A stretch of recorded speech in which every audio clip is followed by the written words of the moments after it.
She is a thriver, not just a survivor, but a thriver of childhood trauma. And she has taken that experience and paid it forward with many credentials. So let me tell you a little bit about her. Janet Lynn Boswell is an author, a podcaster, a trainer, a coach, and a blogger. She is the founder of Janet Lynn Boswell Coaching Services, LLC. She's the author of Overflow, a 100-day self-discovery journal, creator of several interactive workshops, which include Words Are Water, Benefits of Writing Through Your Trauma.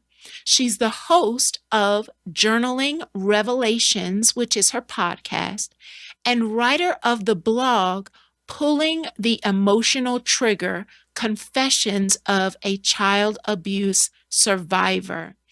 Janet has a Bachelor of Arts degree in communication, is a certified trauma recovery coach, speaker, and faith leader.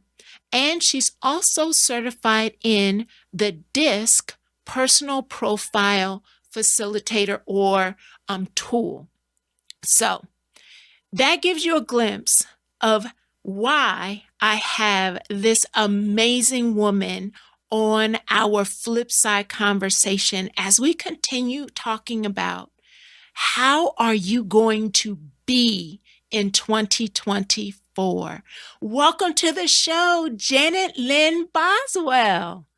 Thank you. I'm so excited to be here. We so appreciate all that you are putting out on the planet for the healing journey of many. And so I just want to kind of connect or create a little bit of a bridge from our last week's conversation into this one. And we started 2024, and you hear so often so many people talking or thinking about a new start. I'm curious, what are you focusing on in 2024? That is a great question. So I generally, lately anyway, I don't do a New Year's resolutions. Me either. Like everybody else, by the third month, I've dropped them. So yes. So I have, and I did the same thing last year. I have been praying about and sort of drilling down to, okay, Lord, what is the main word, the main concept that you want me to focus on this year? So, yeah, when you were talking about last week's guest, I thought, wow, it's a perfect bridge. It's a perfect bridge. Last year, my word was intentionality. Mm-hmm. So the intention was to focus on being the truest, authentic version of myself rather than being a human doing and trying to meet all these expectations.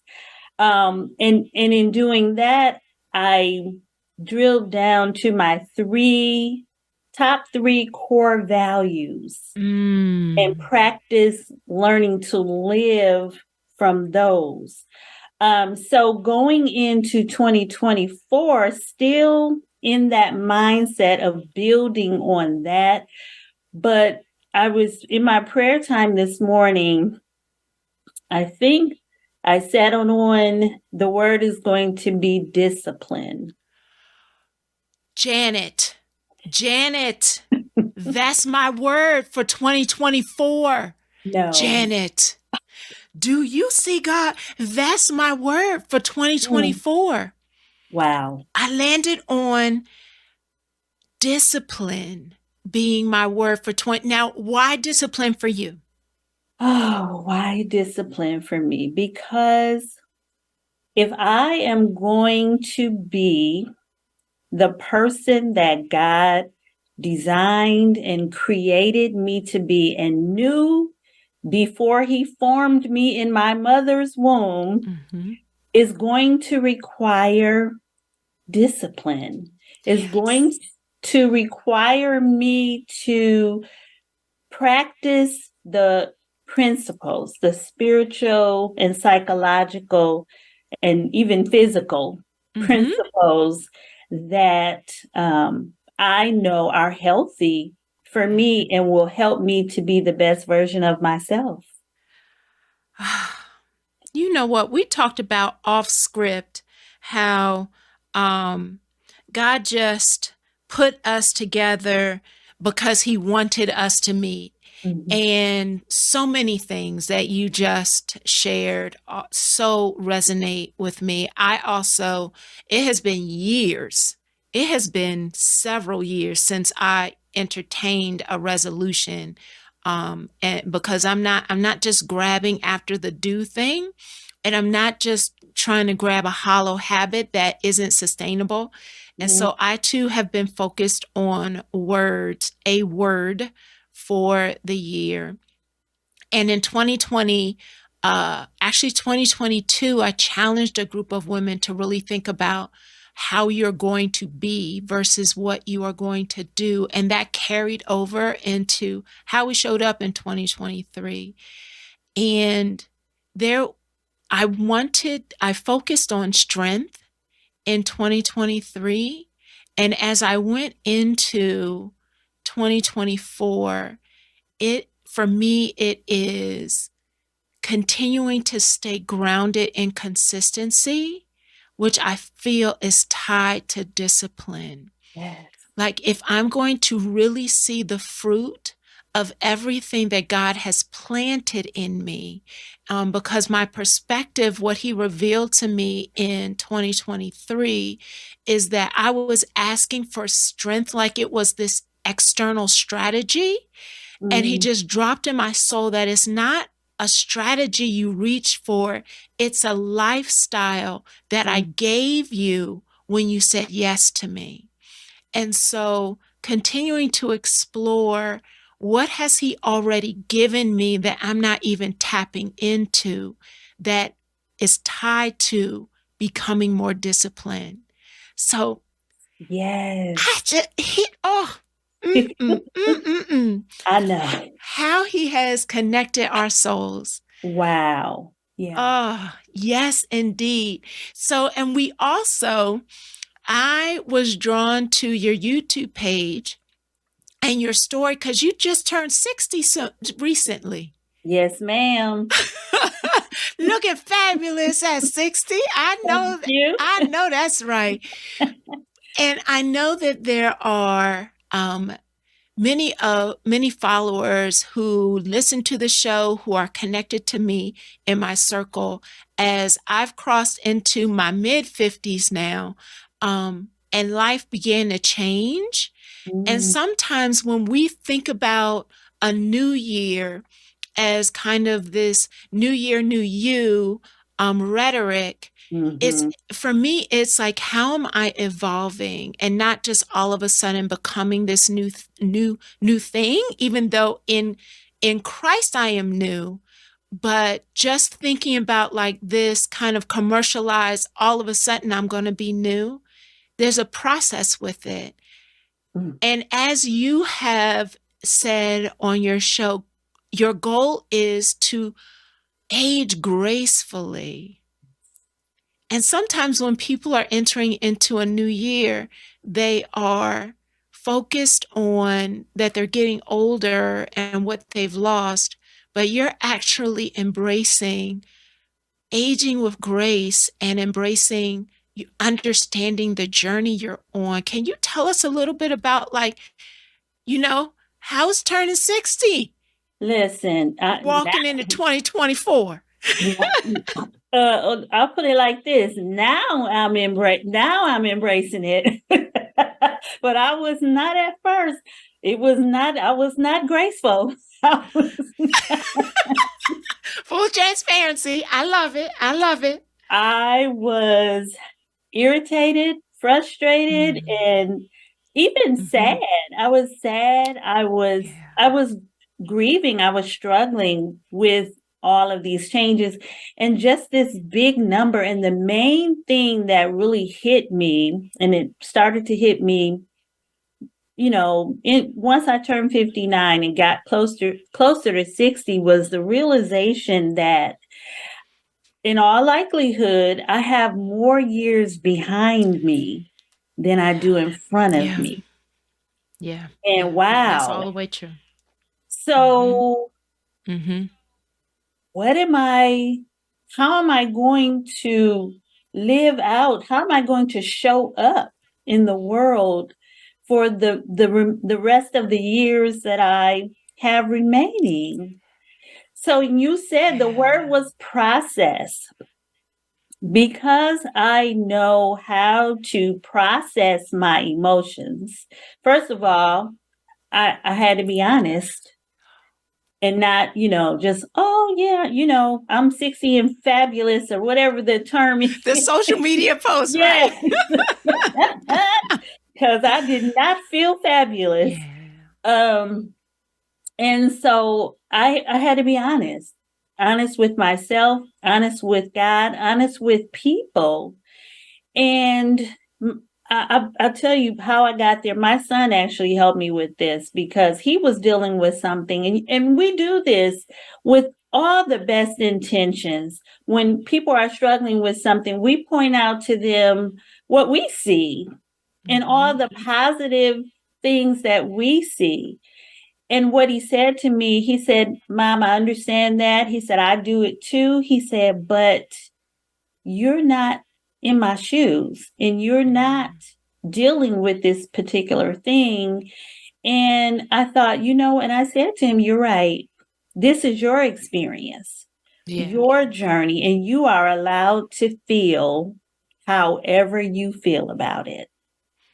Your feelings are valid.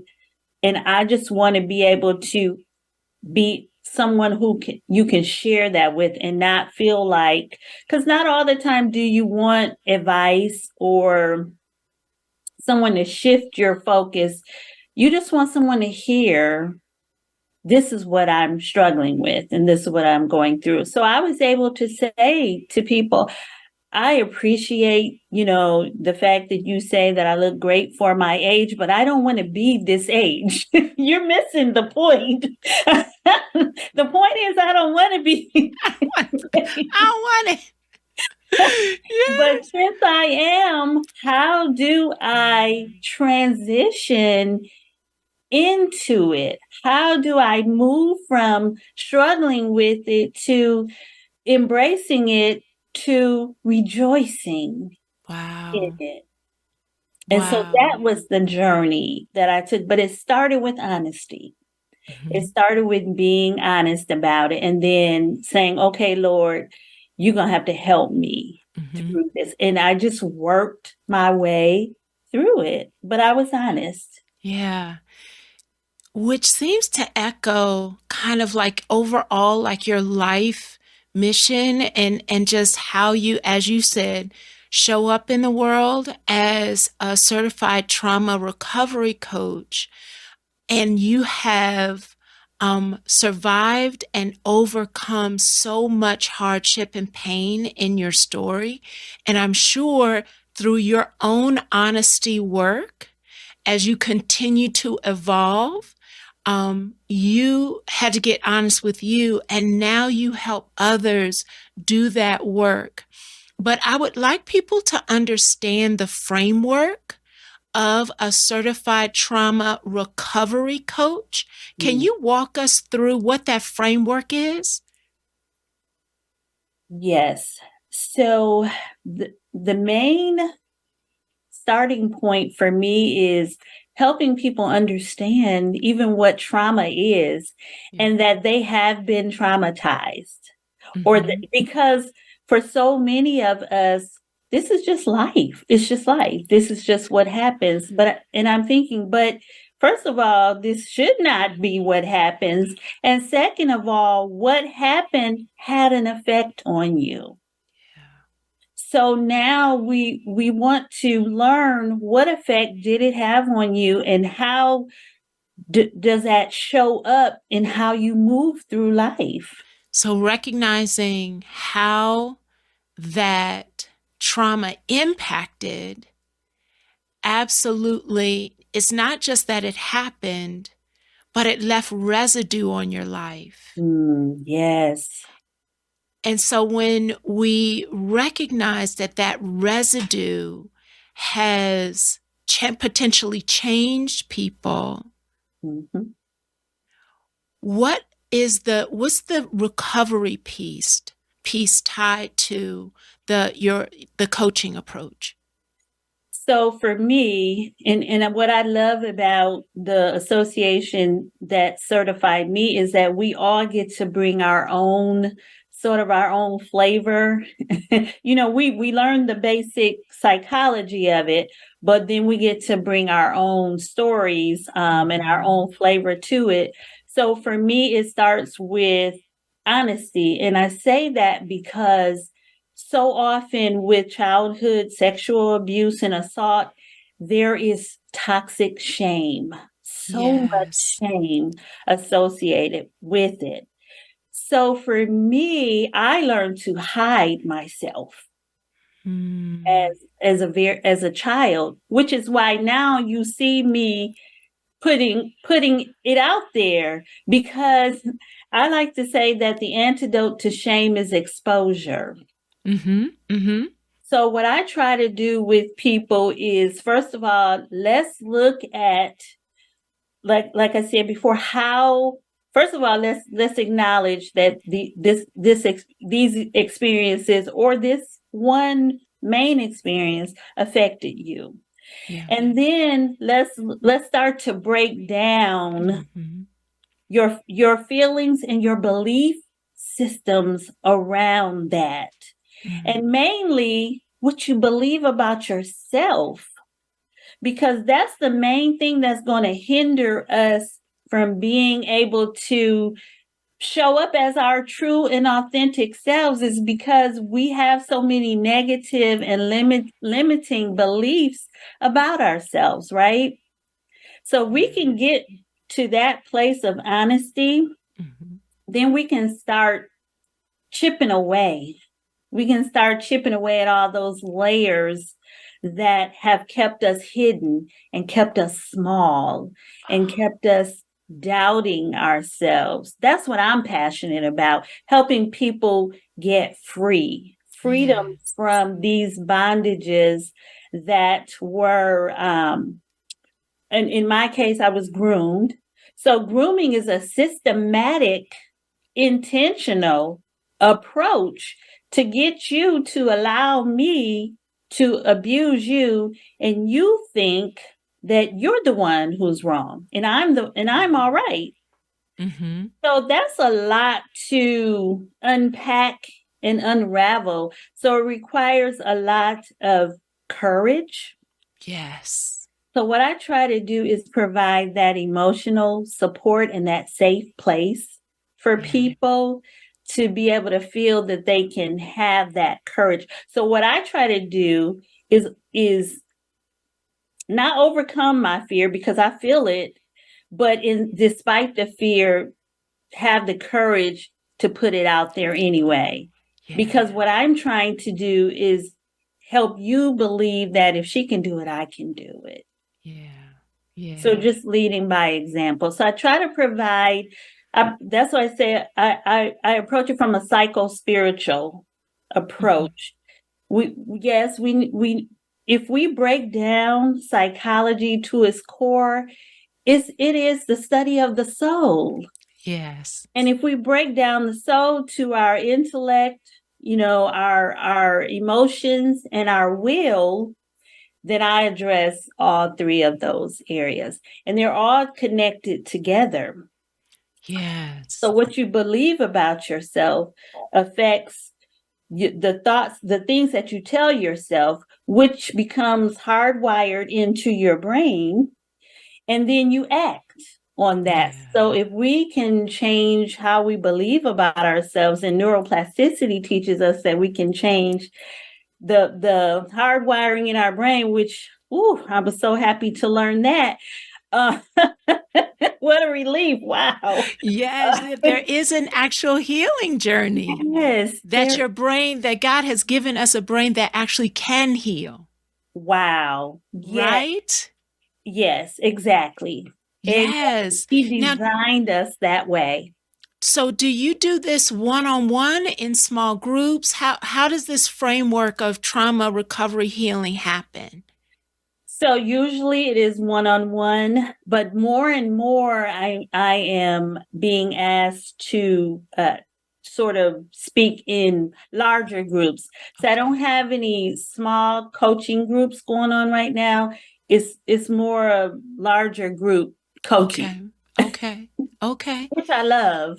Yes. So I know we're going to get ready to go into a break in a moment, but I would love for, before we go into that, you specifically chose the word overflow.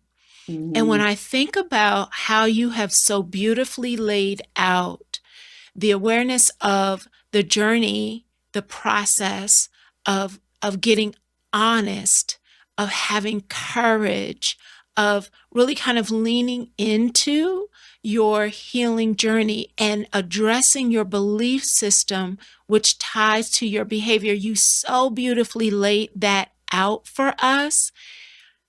Why did you pick the word overflow for Mm. this conversation today? I think that word picked me.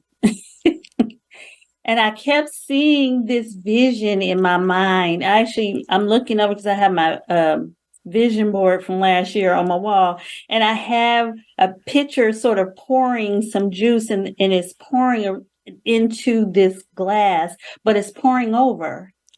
Yes. So for me, it means that when we keep ourselves full, then we can live from a place of overflow where we have enough to give to others outside of ourselves, rather than how I was functioning consistently from a place of depletion. Mm, So to me, overflow is the opposite of depleted. yes. And again, how you have, we are so interconnected. Like, God is so amazing. Because if you look at the shirt, for those of you who are on social media versus the radio, if you look at the shirt that I have on, Mm. I'm actually launching in 2024 a whole movement around refill and shifting the conversation of that I'm so tired, and to recognizing there are human beings who you have gone on the trip and come back and you're still just as tired as when you left. So it's not about being tired, it's about being depleted. Mm. And understanding that there are 6 strategies that I share in Refill Your Soul Care Strategy to unpack how we can focus on soul care, not just self-care. It's not about the pedicure. It's not even about the kind of how it's become so commercialized that it's actually lost its first authentic meaning. But it's talking about soul care, like how we're unpacking our our emotional state, our thoughts, our habits or will, as you just laid out. It's so interconnected. And for those of you who are consistent listeners, I'm going to give you a heads up before we go into this commercial break, that at the end of the month, I am going to be announcing a special release that's going to be kicking off in February around this whole refill movement that I'm excited about really diving into in 2024, because refill is tied to discipline and consistency. It's not just a hack.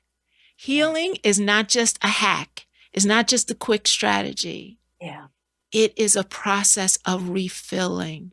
So when we come back after this commercial break, I'm excited for Janet to begin to talk to us about, if you're feeling stuck, how do you get to the place of overflow? She's got lots of tools, strategies, and perspectives, and actually a whole journal tied to the process. So when we come back from this break, we will jump into that part of the conversation. Stay with us.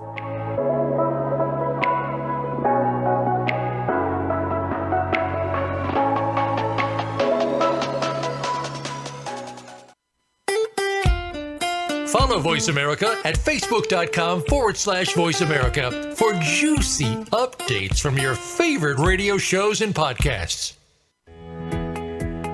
What if the most special part about you was not how you fit in, but how you stood out in a world that has never seen your kind of beauty? What if you could walk confidently in your God-given beauty, identity, and purpose? My name is Sandra Coates, and I am the founder and visionary of a movement called United and True. We want every woman to know that she is being transformed, she is being redeemed, and she is unique. I'm also an author of a newly released book called None Like Her. It is about awakening the beauty and the value that is within every woman.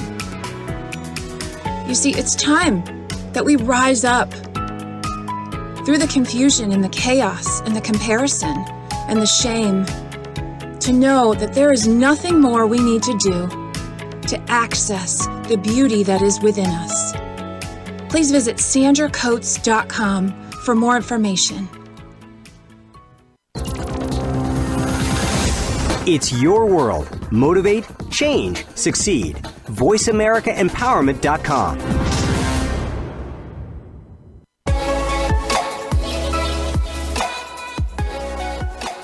This is Living Strong, the flip side of adversity with Dr. Veirdre Jackson.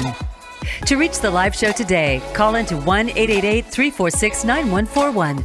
That's 1-888-346-9141.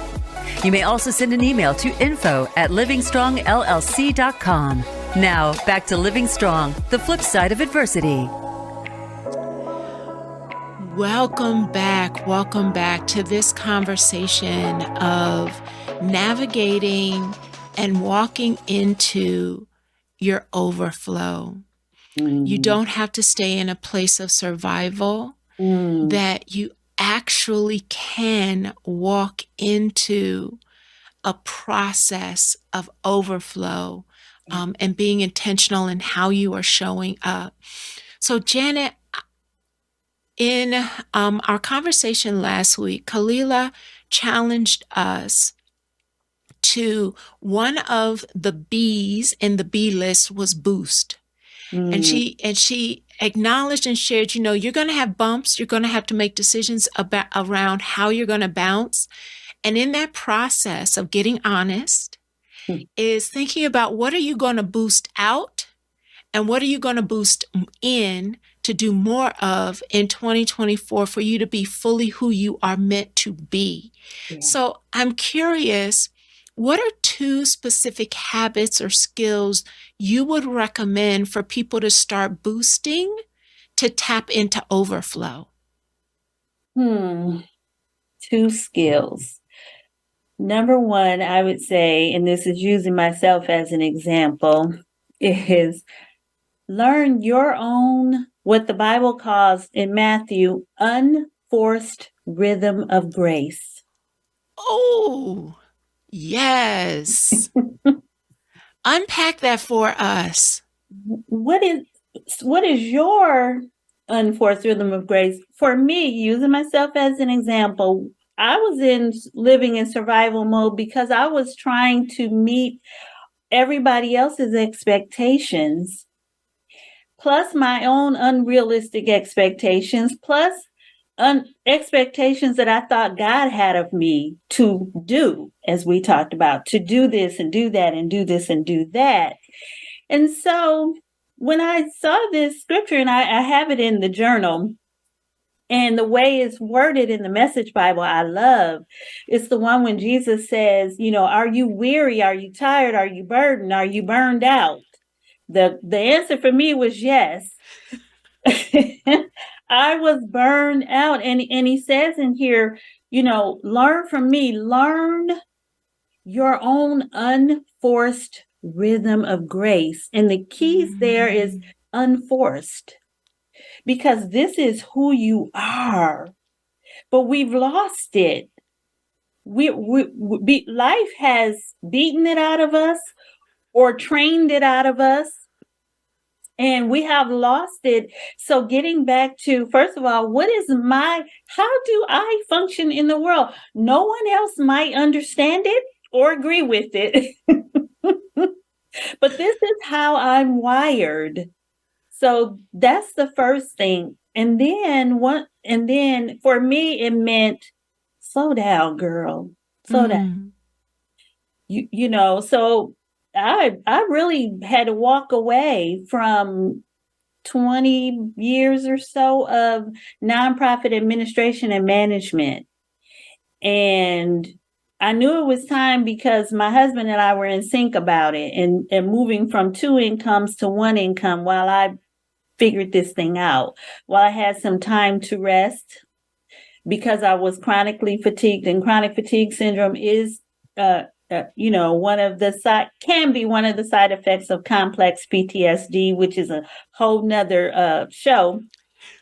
But I was in that flare up again. And so I just needed to rest, but it was finding my own, what is my pace? What is the pace that I need to move in this season? So that was the first. And then the second one I had mentioned before is, let's start building our lives around our primary core values. I love those that. are internal. Mm-hmm. So for me, it was my top 3. I'll just give them and I got this from the Crystal Evans Hurst planner, by the way. I love that planner, the 90-day. Yes. I love the planner. It changed my whole life. So for me, it was soul awareness, which you on your shirt, soul care, soul awareness. That was my first one. My second one was focusing on my ministry/business. And the third one was getting back to tapping into my creative side, because I had been making a living off of my administrative side for so long that I had really starved the creativity within me. Wow. These are what make us uniquely us. Yes. So that's what I would say. I would say, tap into your own unforced rhythm of grace, the grace that God has given you. Yeah. And drill down to your primary core values, not 10 of them, not 15, because, then we start making a list of that, and that becomes, because we're so used to being human doings. Yeah. So just 1 or 2 or 3. When I do journaling sessions, I just tell them focus on 1. Yeah. And let's start there. That is so counterculture, because just the image in my mind of unforced, our culture is so wrapped around the hustle and the grind that to get to a place of where tap into the grace, the unforced grace that God has given you, and you don't have to be all of these things for other people. Going back to your statement of first getting honest about what it is that you are trying to do that God hasn't even called you to, and He's given us a grace. And the beauty of, like, what are the 1, 2, or 3 core things that are tied to who you are, why you're here, and what's important to you? Exactly.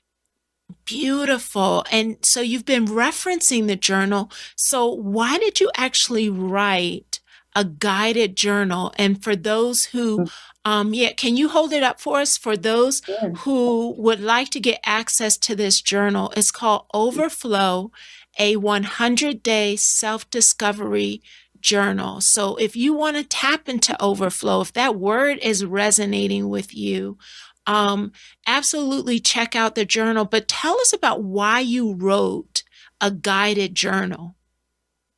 I didn't plan to. Isn't that how it always is? We do Yes. stuff profound that we actually didn't even mean to do. Not at all. So anyone who knows me at all knows that I'm a journaling advocate. I have a million journals, mostly unguided, but then there are every once in a while I need a good guided journal with a certain focus because I need a certain focus, right? So since I was focusing on learning to live from a place of overflow, the Holy Spirit wrote this journal. I'm sorry. I just sat down at the computer and typed what he told me to say. Wow. Honestly, it was like you were pregnant with the baby and you didn't even know you were pregnant. And the next thing you know, you're in labor and you're like, wait a minute, what, when? So it came from my own experience that the more I discovered about who I really am at my core, the more I was able to learn to live from a place of overflow. And it's a journey. I have not arrived. It's a journey. It's a continuum. Yes. Priscilla Shire did a post, I think it was on IG either today or yesterday, where she posted the more you know or have a relationship with God, the closer you will know and understand who you are. Yes. Right? Yes. And it's such a powerful opportunity that self-discovery aligned with really understanding who God originally designed you to be. Can you give us an example of how the journal could help someone create a flip side to the adversity they're going through? Yes. So the journal was broken into 3 sections. So there's self-awareness, then there's soul awareness, and then there's legacy. Oh, yeah, that's my word. So of course we would have the same word. So I look at it. So I sort of have people start at self-awareness. What are some of the basic things that you know about yourself that maybe you never think about or you have forgotten about? So let's just start there. Like, what is your favorite color? Why is that your favorite color? That's one of the things that makes you uniquely you. And then when you break it down to how it became your favorite color, so there might be a million people with the same favorite color, but it's not their favorite color for the same reason that it's yours. So we start there, and then I sort of ease them into the deeper questions of soul awareness. So if we look at self-awareness is what you know about yourself, then soul awareness is how do you feel about yourself? Because we can know intellectually what God says about us, but not believe it in our hearts. Let's be honest. And it is what we believe about ourselves that is going to show up in our attitudes and actions and habits. It's what we believe about ourselves. And so those questions are the ones where we start looking at, okay, what is my unforced rhythm of grace? How do I just naturally, instinctively move through the world? Not the way I have been sort of boxed in to have to move to get, we gotta eat. We gotta earn a living. We gotta survive, right? We gotta survive. So as you are surviving, you are learning what would it mean for me to thrive? What would thriving look like for me? And it's a process of moving into that. And that's what the journal takes you through, that process. And then the last section is legacy. What is the legacy that I am leaving to the generations after me? And we always think financially first, but the definition of legacy is just a lasting impact. Mm-hmm. So for me, I believe that I would rather leave my children and grandchildren and great-grandchildren, I would rather leave them emotional health and wellness, emotional and mental and spiritual health and wellness. Then they can get the money, they can get the bag, as they say. Yes. You can get that, but I would rather give them that foundation. So that is what the goal of the journal is to do, is to help people sort of build that foundation. I love the thought of passing on emotional stability and health, especially in the season that we're in, like the crisis that we are seeing across every stratosphere. So whether it's young children, it's teenagers, the workforce, education, the church, we are seeing the evidence of a lack of legacy, of emotional stability. Yes. That shows up and shifts how we actually operate, and even how we are viewing and believing the love that is offered us from our God. You just said it right there. You said it first. I am sitting with that, because we so often, especially as a culture, think about the material things that we desire to leave. But just as you said, if someone began to show up uninterrupted, authentic, and emotionally grounded in their soul, all of those other things, they truly were tapped into who God is saying they are, following the guidance, his spiritual insight, the lessons that he is offering us. If they are tapped in there, it naturally leads to confirmation of the love, the safety that is provided. And just as he said, all that other stuff will come. Yes. And so the foundation is love. You said it. And if people were to go to my website and read sort of my mission statement, it is that, and I've had this since I was a kid. I remember writing this down in my journal when I was 8 years old, that when I grow up, I want to help people understand and experience the unconditional love of God for them. At 8. At 8. Oh. And of course, I consciously forgot that along the way, but I was still moving in that way, because people tell me, I made a post recently where I showed that I had shaved my head because of hair loss.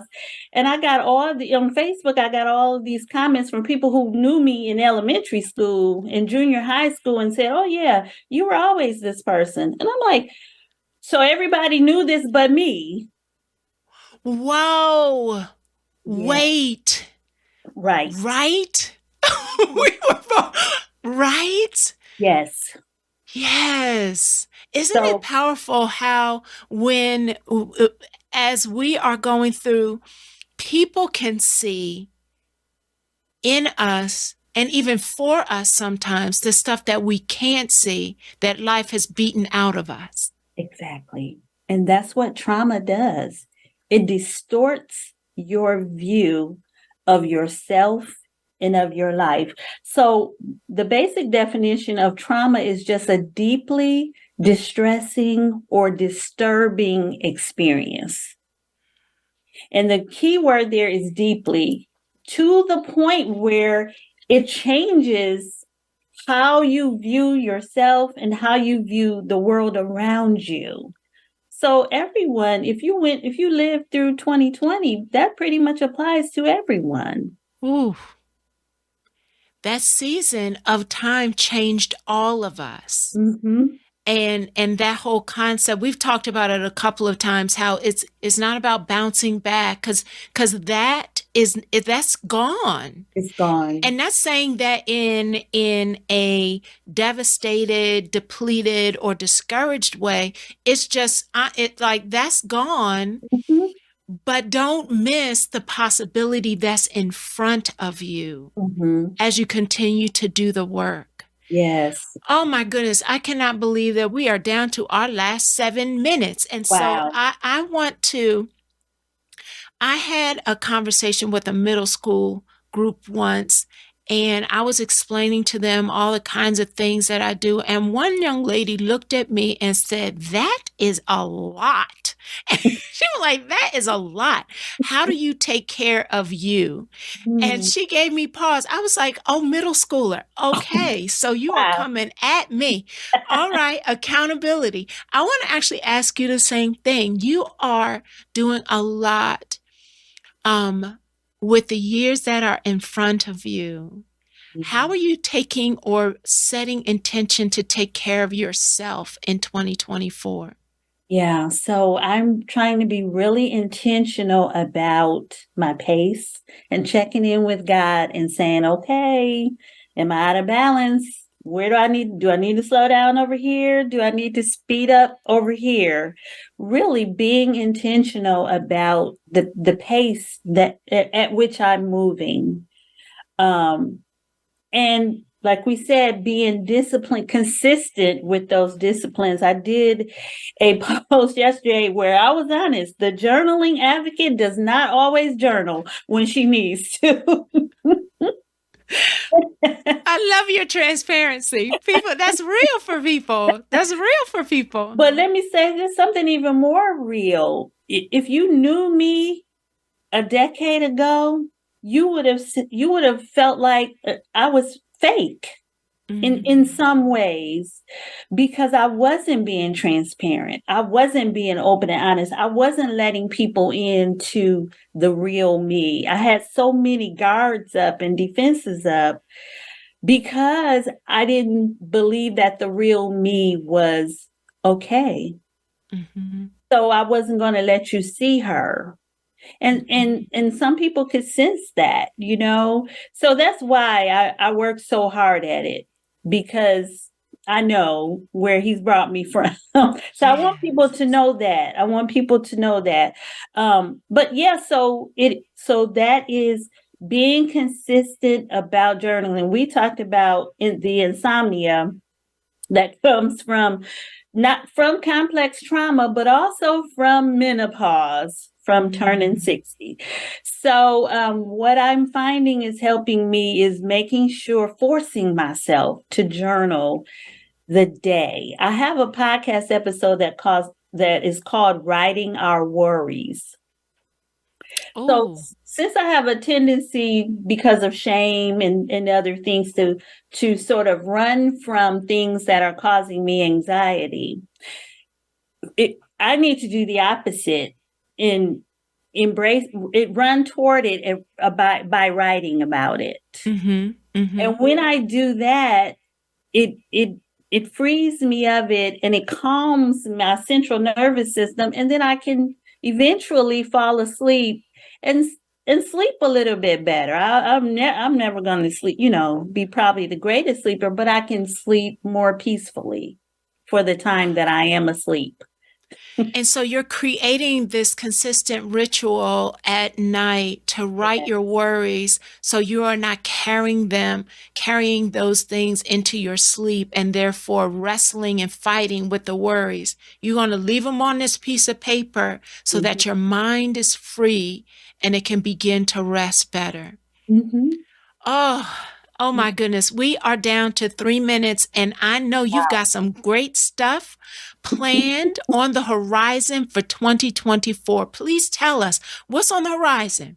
Wow. So you talked about soul care. I actually have a biblical soul care plan workshop that I do. And I'm actually going to be doing that locally here in Toledo in February.